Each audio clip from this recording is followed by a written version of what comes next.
Eu normalmente não conto essa história. O pessoal por aqui acha que eu derrubei o celeiro antigo por causa do apodrecimento da madeira ou por motivos de seguro. É isso que eu deixo eles acreditarem. Mas essa não é a verdade. Foi no inverno de 2018, nas colinas perto de Bozeman. Eu tinha 44 anos na época, era divorciado e cuidava do gado praticamente sozinho. Nada grande, apenas o suficiente para me manter ocupado, mas não o bastante para justificar contratar ajuda, exceto durante a época de marcação. Minhas manhãs nunca mudavam. Acordar antes do amanhecer, café na velha garrafa verde, botas duras como tábuas e o motor a diesel resmungando no pátio. A mesma rotina de sempre. O celeiro ficava ao norte da casa, inclinado, como se estivesse cansado do vento. Meu avô o havia construído. Eu não mantinha mais nenhum animal lá fazia anos, mas nunca tive coragem de derrubá-lo. Acho que gostava de vê-lo ali, mesmo sendo só mais uma preocupação na minha lista. Meu velho cão, Buddy, nunca chegava perto daquele celeiro. Desde o inverno em que um guaxininho o atacou, ele evitava o lugar. Parava antes, cheirava o ar e dava meia volta. Uma manhã, ao passar atrás do celeiro, eu parei de repente. Pegadas. Um único conjunto bem nítido na neve fresca. Grandes o suficiente para serem de um homem adulto. Elas contornavam o celeiro 2 vezes e terminavam sobre o caixilho do lado norte. Nenhuma marca de pneus na estrada do condado. Pensei, provavelmente nada. Talvez algum agrimensor. Mas a ideia de alguém parado ali, olhando pela janela, ficou presa na minha cabeça. Naquele mesmo dia, peguei umas tábuas e preguei sobre o caixilho. Ficou feio, mas servia. Naquela noite, dormi no sofá. Não porque estivesse com medo, ou pelo menos foi isso que eu disse a mim mesmo. Só queria ficar com o ouvido atento. A TV ligada no volume baixo. Bud roncando no tapete. De hora em hora eu me levantava para verificar as portas e olhar na direção do celeiro. Nada se mexia.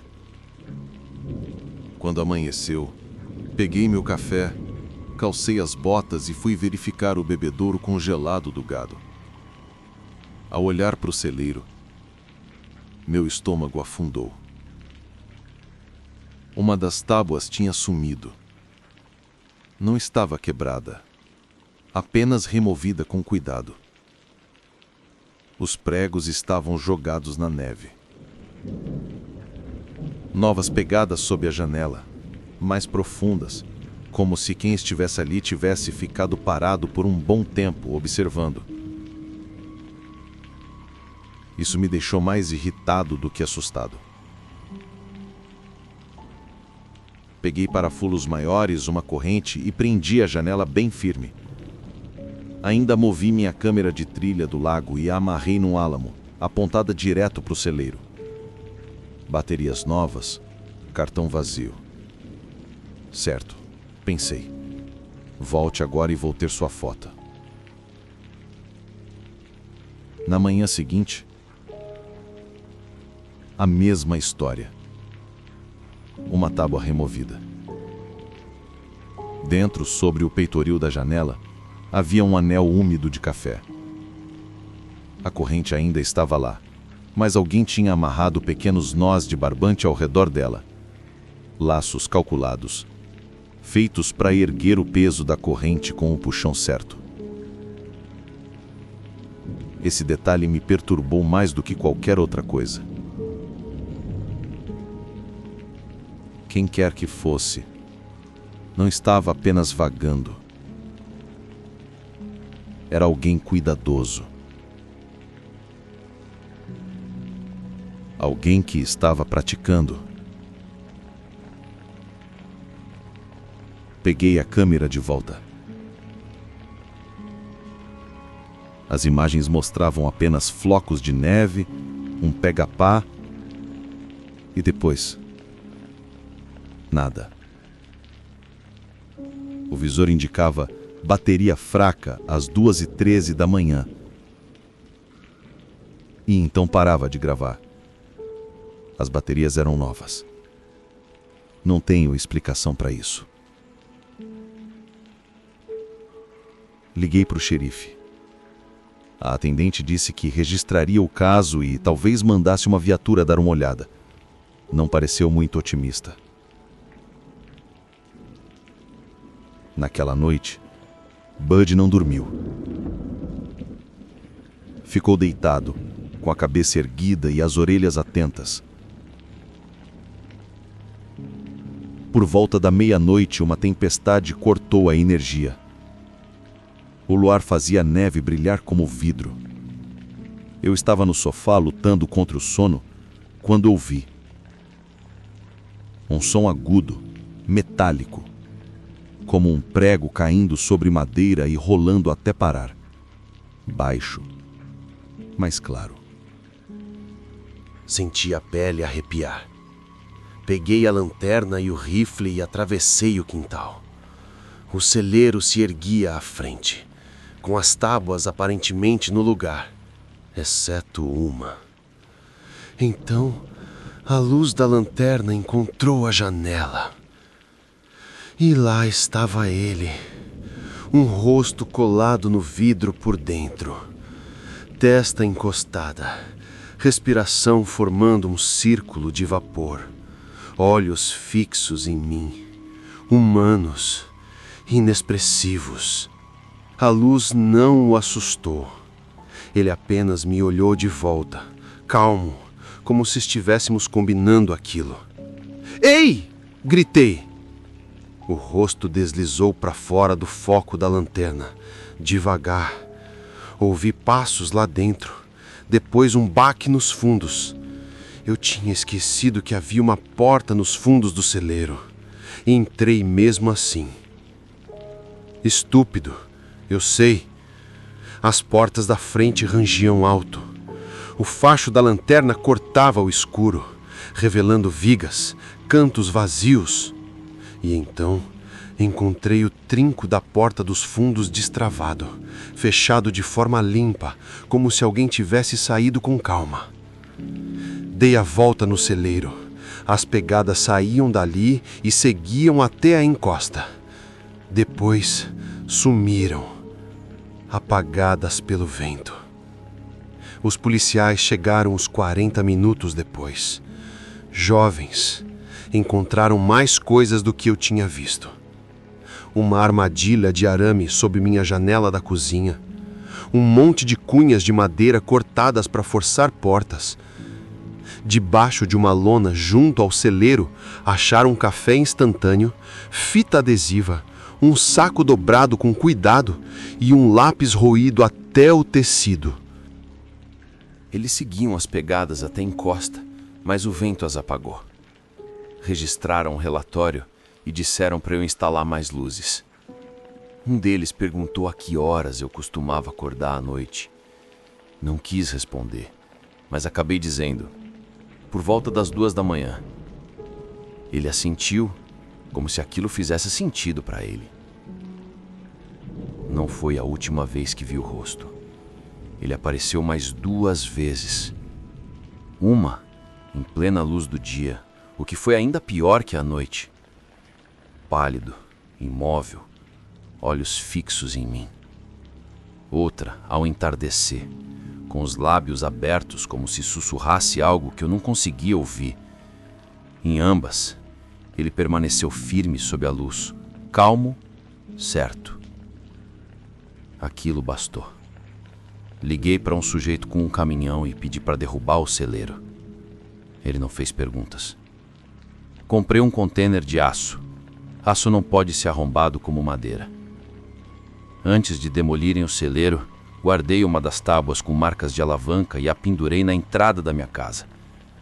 Digo que é madeira de reserva, mas a verdade é que eu não consigo jogá-la fora. Um vizinho, a 1 quilômetro daqui, encontrou depois um acampamento improvisado no matagal. Uma jarra de café, armadilhas, pedaços de fita e pegadas que vinham em direção à minha propriedade numa noite e voltavam na seguinte. Nenhuma prisão, nenhum nome, nada. Mesmo agora, acordo às 2h13. Às vezes ouço o som de um prego caindo, embora não haja mais nada de onde ele possa cair. Mas ele se foi agora, enterrado perto da fensa. Sinto mal do jeito como ele me olhava, como se soubesse o que ia acontecer antes de eu saber. O que ficou comigo não foi o rosto em si, mas a calma dele. Ficar ali, imóvel, sabendo que eu o via, sem precisar explicar nada. Esse tipo de certeza não precisa se justificar. Eu não subestimo mais celeiros. Aqui no interior, você pode erguer paredes, mas nunca consegue vencer alguém disposto a aprender o seu ritmo. Essa é a lição com que eu vivo todo o inverno. Torne-se membro do canal e tenha acesso antecipado aos vídeos. Não se arrependerá.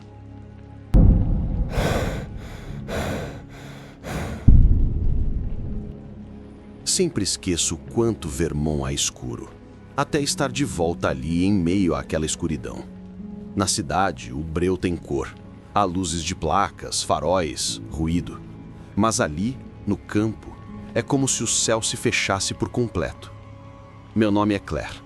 Tenho 29 anos e ganho a vida produzindo podcasts.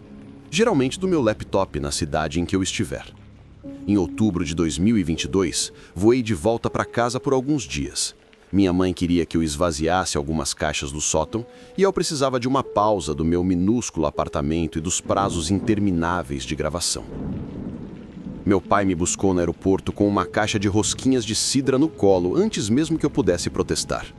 A casa parecia exatamente como na época do colégio. Revestimento branco, telhado de arzote e o mesmo sensor de movimento na varanda, que, como sempre, se recusava a acender quando precisava.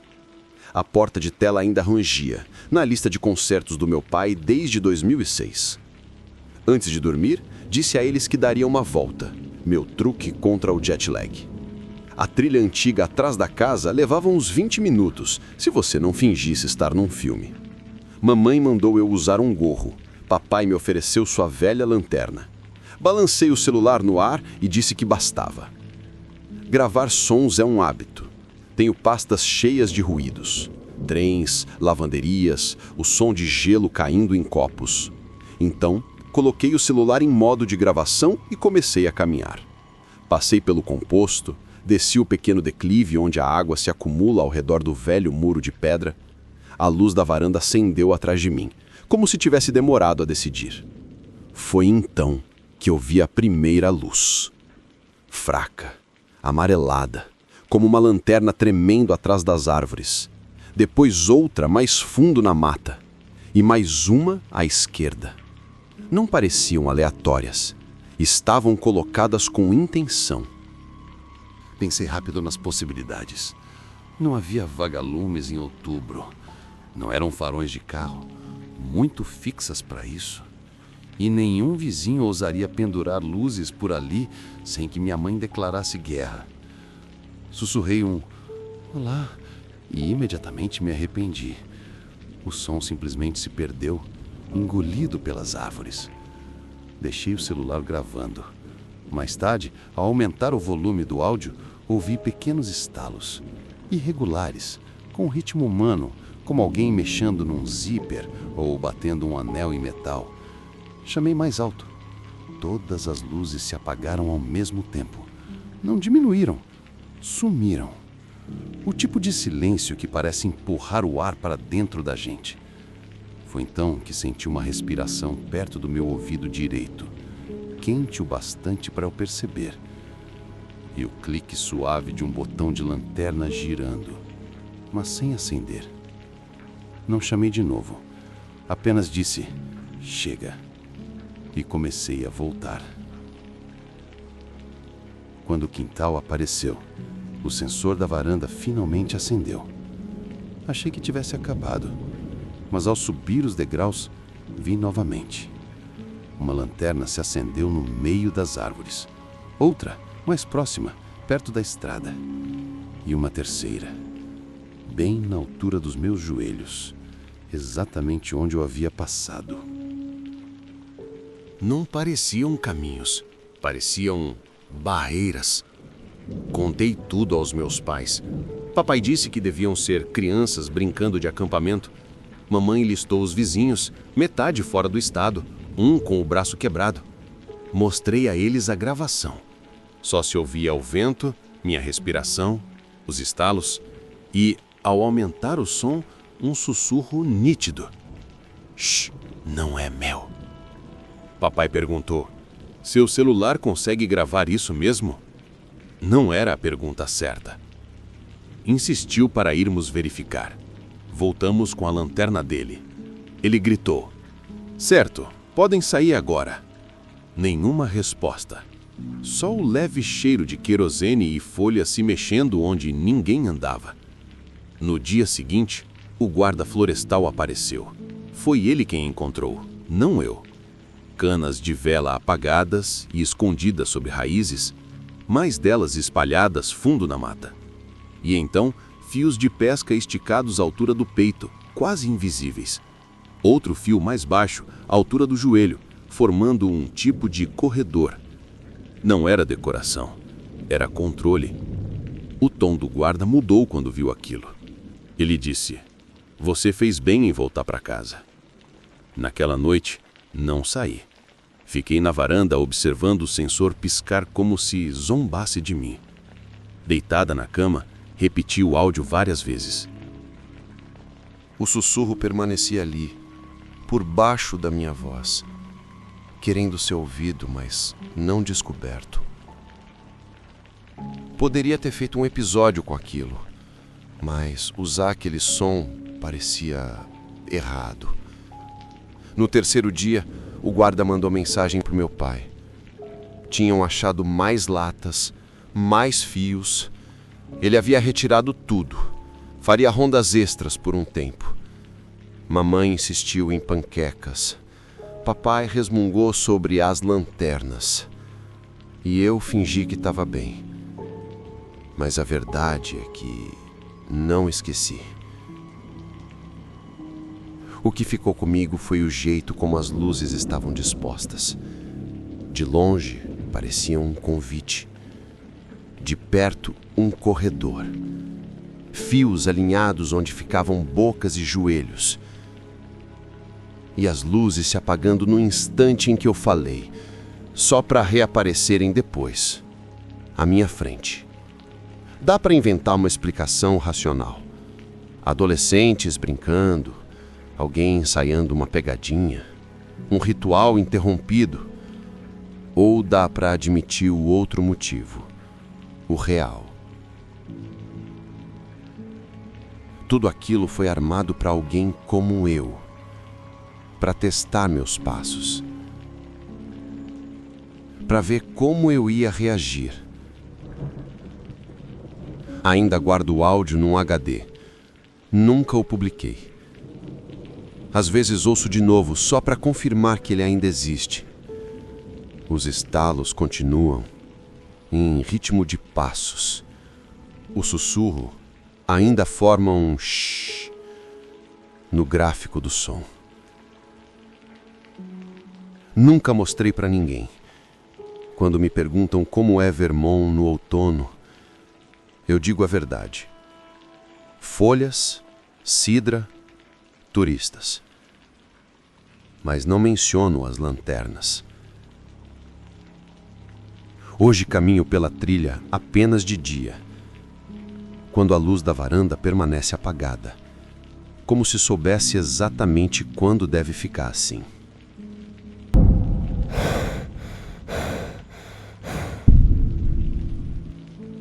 Eu trabalho com plantas, o que pode parecer que sigo elas por aí. Mas o que eu realmente faço é medir espécies, cobertura, floração e sobrevivência. No verão de 2019, eu estava fora de Abilene, no Texas, com uma bolsa de estudos para estudar plantas tolerantes à seca. O fazendeiro que me alugou um espaço disse: Você pode ficar com o trailer velho perto da cerca. Meu orçamento disse sim antes de eu dizer algo. O trailer tinha um ar-condicionado funcionando, uma geladeira pequena onde eu armazenava amostras em sacos de papel, e o linóleo estava começando a enrolar nas bordas, como se tentasse sair. No começo a água saía enferrujada, mas depois ficou limpa. Era o tipo de lugar em que a gente fica porque ele mantém os insetos fora, e você só deveria estar lá para coletar dados, não para conforto. Eu colocava transectos pelo pasto, parando a cada 4,5 metros para registrar o que encontrava. Usava bússola, anotava sobre as espécies. Às vezes uma flor estava começando a abrir, então eu a marcava e voltava no final da tarde. Às 9, a minha camisa grudava como se eu tivesse pulado em um tanque de água. As cigarras martelavam nos meus ouvidos até eu esquecer o que era silêncio. Ao meio-dia, o calor estava insuportável. Então eu me refugiava no trailer, registrava os dados e bebia água até sentir gosto de plástico. À noite eu lavava as amostras, as alinhava ao longo da bancada e fazia uma chamada pelo Skype para o laboratório uma vez por semana, para não esquecer como conversar com outros humanos. Na terceira semana, os trabalhadores da fazenda me tratavam como a estranha que media plantas daninhas e falava sozinha para o celular. Eram educados de uma maneira texana, diretos, sem exageros. Uma tarde mencionei que ficaria até tarde para pegar uma floração no final da tarde. O trabalhador mais velho disse: "Você vai ver o chapéu dela primeiro." Outro sorriso sem humor. "Caminha pela cerca, senhora da meia-noite." Eles disseram isso como quem transmite uma história que herdou. Eu ri. Coiotes não usam chapéus. O mais velho me olhou. "Você ficaria surpresa." No começo eu não dei importância. O folclore é tão comum quanto o arame barboado por lá. Mas uma manhã, vi pegadas se sobrepondo às minhas do dia anterior. Não eram pegadas de botas. Eram finas, com sola leve. Pequenas, mas não de criança. Elas iam em direção à grama alta perto do trailer. Na manhã seguinte, algumas das bandeiras dos meus transectos não estavam onde eu deixei. Ainda estavam de pé, mas deslocadas, como se tivessem sido empurradas por alguns centímetros, sempre na direção do trailer. Eu conferi as coordenadas. Minha memória não é romântica. Eu meço. Elas tinham se movido. Naquela noite, estava no trailer com o ar-condicionado roncando e papéis espalhados pela bancada. Por volta de 1h11 da madrugada, houve passos suaves do lado de fora. Leves, calmos, não arrastando como botas. Pararam quando me mexi. Continuaram quando voltei a deitar. Não eram coiotes. O ritmo era regular demais. No dia seguinte, as bandeiras haviam se movido novamente, na mesma direção. Quando mencionei isso, o trabalhador mais velho apenas assentiu. "Ela prefere os quietos", disse ele. O outro deixou um apito na escada do meu trailer, sem dizer nada. Naquela noite, eu vi a sombra. A cortina era fina e a aba de um chapéu passou por ela. A câmera do meu celular se recusou a focar através do vidro. No dia seguinte, havia mais bandeiras deslocadas e eu comecei a dormir com as botas e a lanterna prontas. Disse a mim mesma que aguentaria a última semana de coleta de dados e partiria. O pior momento aconteceu na pia. Eu estava escovando os dentes, na bancada, a única torneira do trailer que tinha água limpa o suficiente para usar. A luz do lado de fora já tinha se apagado e o vidro da janela estava escurecido, refletivo. No começo, eu só vi meu reflexo. Mas quando me inclinei um pouco mais perto para enxaguar, o reflexo mudou e percebi que não estava vendo apenas a mim. Ela estava do lado de fora. Não um truque do vidro. Uma mulher idosa, parada na escuridão, a poucos centímetros da janela, com a aba do chapéu baixa, um cardigan solto, os olhos fixos diretamente em mim, com a boca ligeiramente aberta como se estivesse sussurrando nomes. Ela não piscava. Eu me afastei tão rápido que meu calcanhar pegou o canto do tapete. O copo escorregou da minha mão, a água espalhou pela bancada e eu caí no chão com força. Meu cotovelo bateu no piso. Quando me levantei e olhei novamente, ela havia sumido.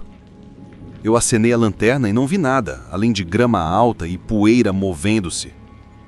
O xerife veio e registrou a invasão de propriedade. Ele disse: as pessoas se perdem à noite. Não na janela de uma pia. Elas não se perdem. Ele me disse para manter as luzes acesas. Depois, foi embora. Eu mudei meu trabalho para o amanhecer. O calor era mais intenso, mas a luz do dia parecia mais segura. Quando o sol estava nascendo uma manhã, quase tropecei numa caixa de leite colocado embaixo da janela da pia, em pé, colocada lá com propósito. As pegadas da noite anterior tinham sido pisadas. Foi o suficiente.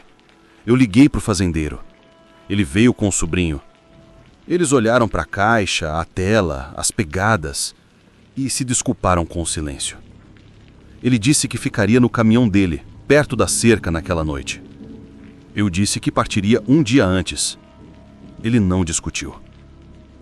Eu embalei minhas amostras com cuidado, tripla embalagem. Às 11h11 estava acordada, esperando. Mas nada veio. Nenhum passo, nenhuma sombra de aba, só o barulho das cigarras voltando. Eu parti antes do sol nascer. O sobrinho me seguiu até a estrada do condado, levantou a mão pela janela, meio nós temos, meio não temos.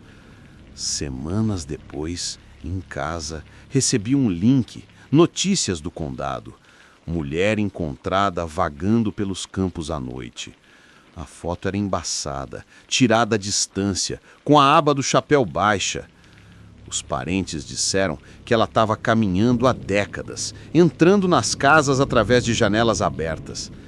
Sem ameaça ao público, dizia a legenda.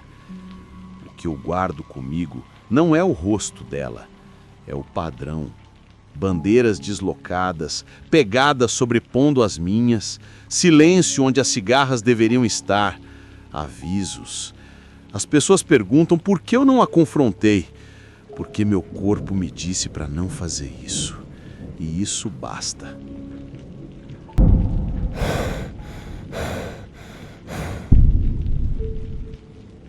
Eu escrevo tudo quando estou no mato.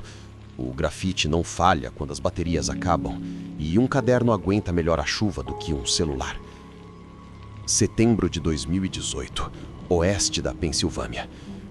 Eu estava fazendo uma trilha solo. Um circuito de 3 dias para tirar fotos e ter um tempo para mim. Eu estava com o meu kit habitual, fogareiro, linha para pendurar comida, AirSec como reserva, o corpo da câmera enrolado em um bandana para eliminar o brilho, a lente em um chapéu de lã para não fazer barulho com o metal, algumas tortilhas, carne seca, pacotes de aveia, manteiga de amendoim, miojo. Eu não carrego uma arma. Redundância e cautela são o meu seguro. Antes de deixar o ponto de partida da trilha, mandei uma mensagem para minha irmã com o plano. Ela respondeu com um polegar para cima e 2 emojis de faca, sua maneira de dizer para eu ser esperta. Assinei o livro de registro da trilha às 9h12. Claro e direto. Nome, circuito.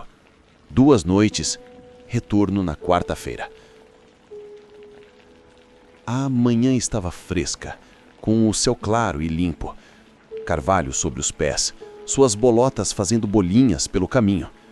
Pássaros reclamando em rajadas, esquilos se jogando pelas folhas. Nas primeiras horas, estava exatamente o que eu procurava. Silêncio, luz dispersa, sem pessoas. Perto da tarde, saí da trilha principal para uma estrada coberta de musgo. Parei para tirar fotos. As cabeças de sementes brilharam como filamentos no corte. Quando me levantei e dei mais alguns passos, vi uma pegada sobre a minha. Não ao lado, mas sobre o meu calcanhar.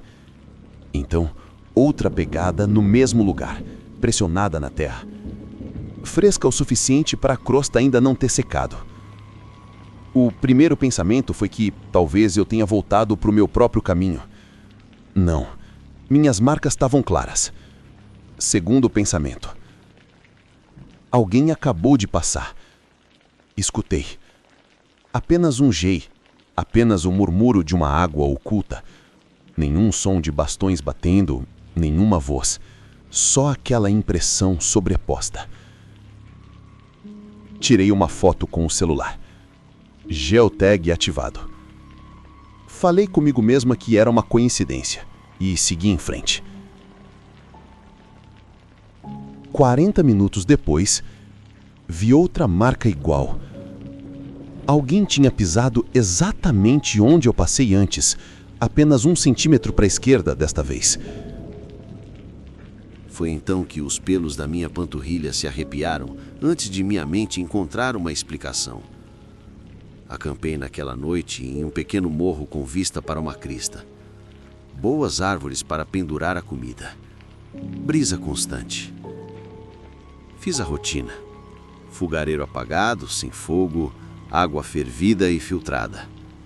Ramen com manteiga de amendoim e carne seca.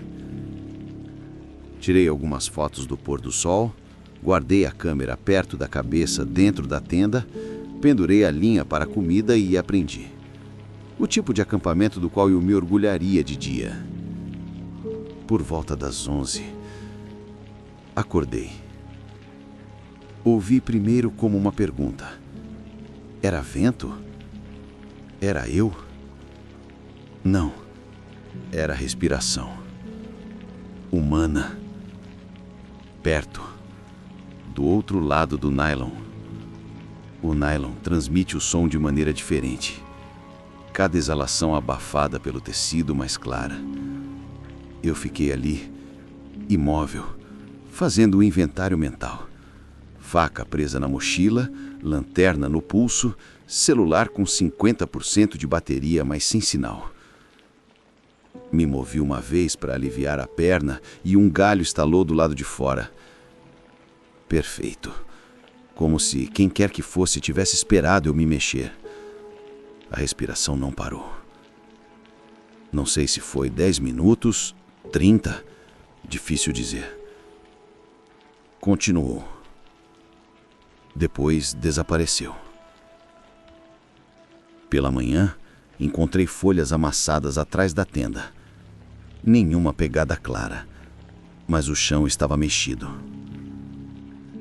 Minha comida estava intacta.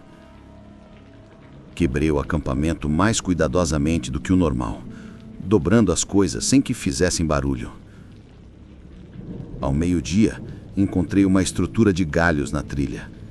3 gravetos inclinados formando um triângulo. Acima deles, um pedaço de corda camuflada amarrado na altura do joelho entre 2 brotos. Não estava esticado o suficiente para fazer alguém tropeçar, mas era um marcador. Eu dei uma volta larga, me movendo mais silenciosamente do que gostaria. Mais tarde, sob uma pedra no caminho, encontrei um bilhete.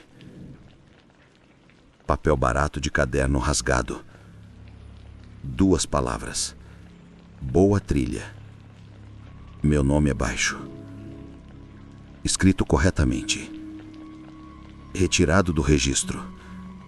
Letra blocada. Pressão forte. Não era minha. Isso selou tudo.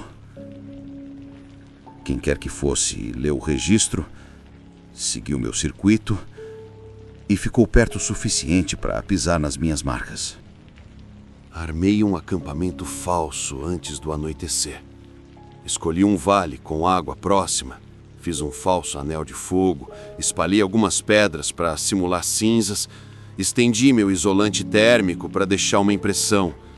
Cobri a tenda, até derramei água de ramen no chão para o cheiro de comida. Bandana dobrada sobre uma pedra onde um travesseiro ficaria.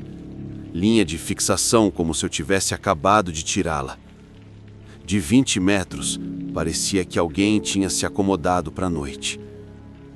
Então eu saí, retrocedendo suavemente, subindo para o louro. Escolhi uma prateleira com um tronco caído para me cobrir. De barriga para baixo, atrás dele. Câmera no peito, lanterna no pulso, celular no mudo. Comi 2 amêndoas para ter algo para mastigar e fiquei imóvel. O crepúsculo chegou devagar. Os animais mantiveram seu coro habitual. Esquilos, uma coruja barrada, o vento. Então veio o som diferente. Movimento nas folhas, sem vento. Ritmo humano. Ele entrou pelo leste, não pela trilha. Boné camuflado, não brilhante. Movia-se como alguém que praticou se camuflar. Ele foi direto até a tenda. Ficou onde minha impressão da cabeça estava. Se inclinou para frente e colocou a boca na fenda da tela, exalando um longo suspiro exatamente onde meu rosto deveria estar. Eu chamei de cima. Ei! Não foi um grito, só o suficiente. Ele não se assustou. Não olhou para cima. Virou-se na direção do som e entrou na vegetação, sem pressa, como se já tivesse aprendido o que queria. Naquela noite, me movi novamente, me escondendo contra uma face de rocha com o vale abaixo de mim. Por volta da meia-noite, ouvi novamente respiração, dessa vez mais distante, como alguém mantendo distância, mas se certificando de que eu soubesse que não tinha partido. Depois de 1 hora, sumiu com o vento. No ponto de partida, no dia seguinte, um ranger estava verificando o registro. Eu contei a versão curta. Ele ouviu e depois caminhou comigo por meio quilômetro. Fora da trilha, encontramos 2 brotos com pequenos laços amarrados com corda bem feita e uma árvore com uma dúzia de marcas rasas, cortadas no meio do tronco, todas na altura do peito. O ranger hesitou e mencionou um caçador de arco que desapareceu no outono anterior. O caminhão ainda estava no ponto de partida, sem sinal desde então, sem resolução. Eles não disseram que estava relacionado, também não disseram que não estava. De volta em casa, descarreguei o último cartão da câmera. 3 fotos que eu não lembrava de ter tirado estavam no final. O autofoco procurando por sombras, pegando texturas que pareciam tecido antes de sumir. Nada nítido, só o suficiente para saber que a lente tentou. Desde então, eu ainda faço trilhas, mas minhas viagens solo terminam ao meio-dia. Eu me junto a grupos para viagens longas. Meu acampamento está mais exposto e eu não deixo um bilhete de registro sem pensar em quem mais pode estar lendo. Eu não sei o que ele queria. Testar-me, praticar, ver o quão perto ele conseguia chegar. Tudo o que eu sei é que por 2 dias um homem camuflado se moveu bem atrás de mim. Pisou nas minhas marcas, exalou dentro da minha tenda e foi embora quando eu chamei. Não porque ele estava com medo, mas porque já tinha decidido que seu papel estava cumprido.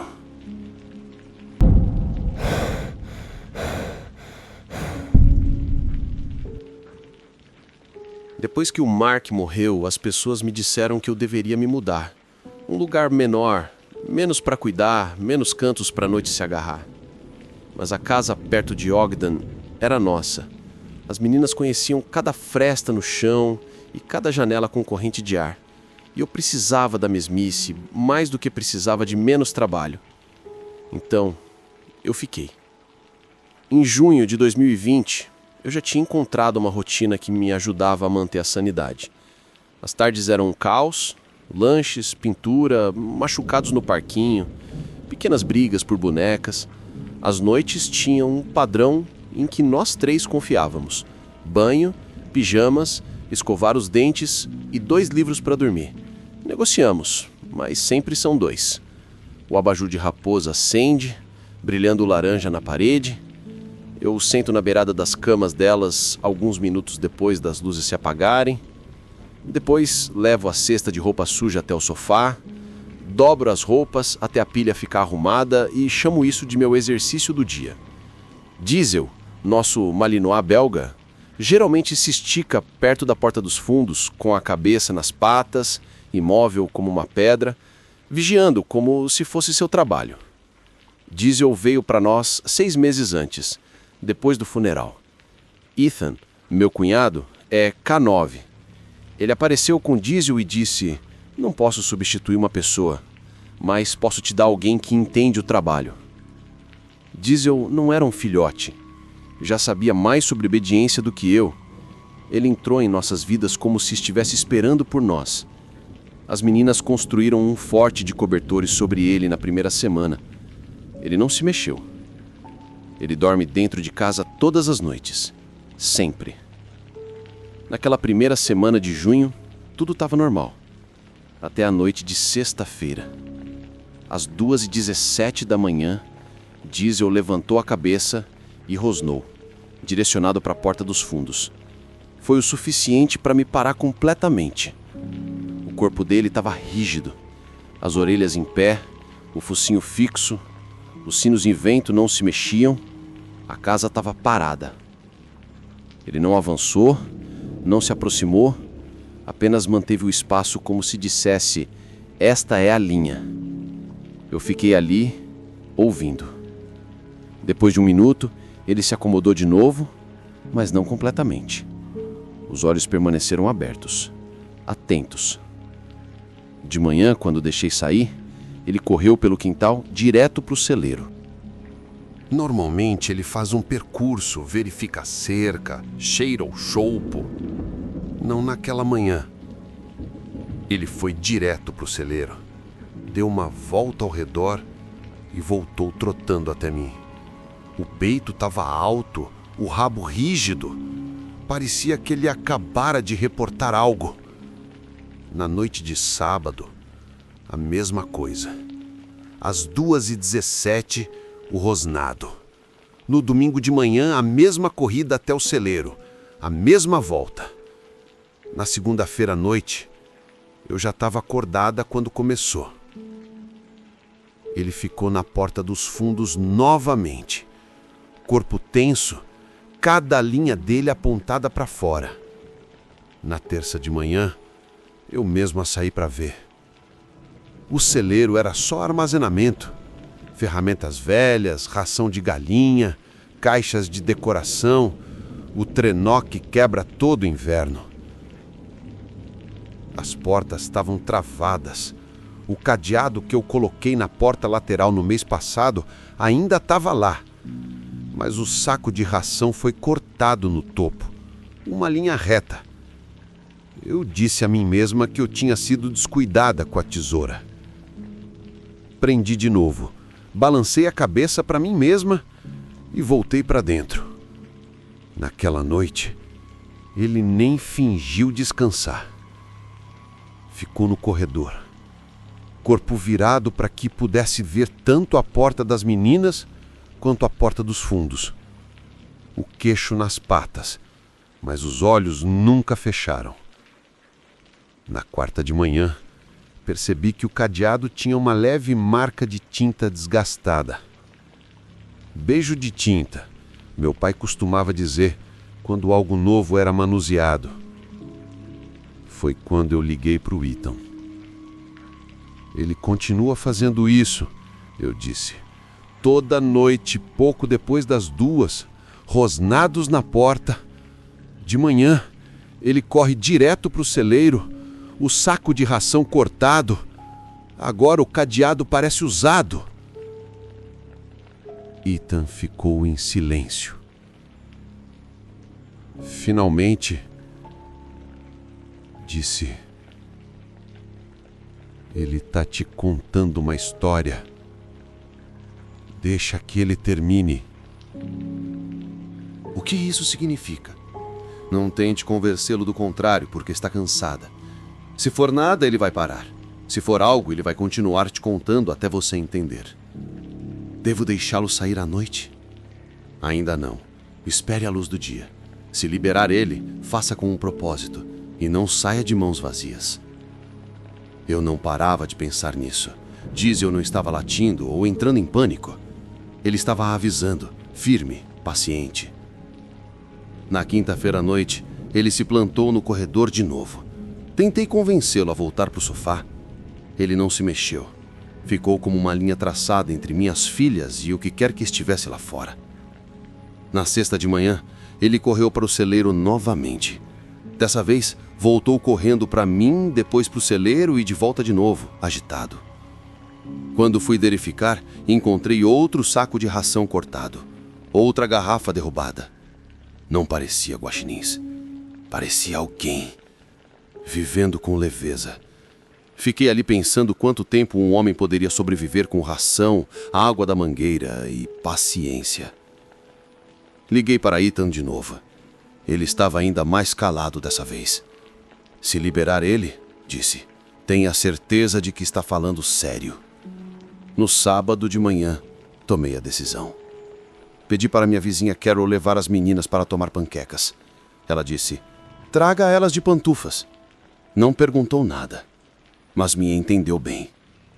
Depois que saíram, Diesel andou de um lado para outro na porta dos fundos até eu prender a guia longa. Todo o corpo dele dizia, agora. Abri a porta e disse a palavra que Ethan me ensinou. Buscar. Diesel partiu como um tiro. Correu para o celeiro. Um latido forte ecoou. Depois silêncio. Peguei a arma do cofre, conferi como o Mark me ensinou, lanterna na outra mão e disquei o 911 no viva voz. Então, fui lá. Entrei numa nuvem de poeira de palha. O feixe da lanterna dançava por ela como neblina. Diesel estava na sala lateral, pressionado sobre um homem no chão de concreto. Ele tinha um sujeito no chão. Aquele homem não ia a lugar nenhum. Diesel o mantinha imóvel, corpo pressionando como um peso. Forcei as palavras, firmes e diretas, mesmo com as mãos tremendo. Não se mexa. O homem murmurou algo que não conseguia entender. Diesel se mexeu, não para atacar, mas para pressionar mais forte. Solte! Diesel não soltou. Bom. Dei o comando que Ethan me ensinou. Diesel soltou, puxou para trás e se posicionou nos ombros do homem, focinho na orelha dele, vibrando de prontidão.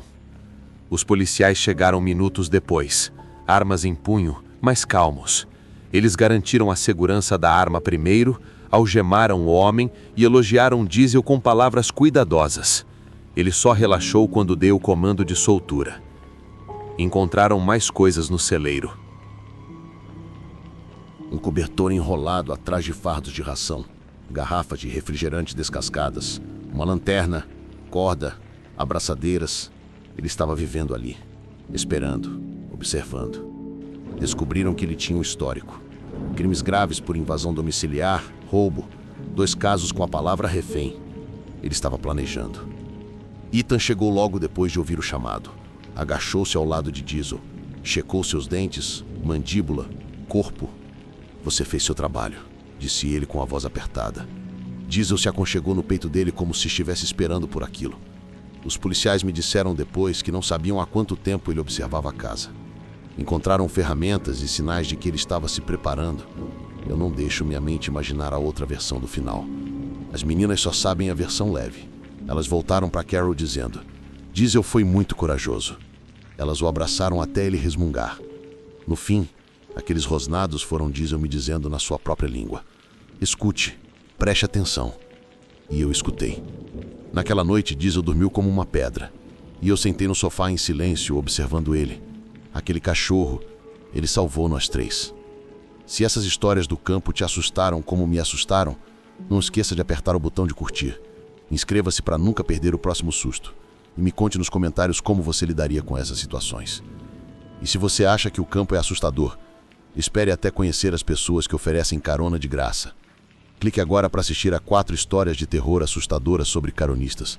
Confie em mim. Na próxima vez que você ver um dedo polegar na beira da estrada, vai pensar 2 vezes.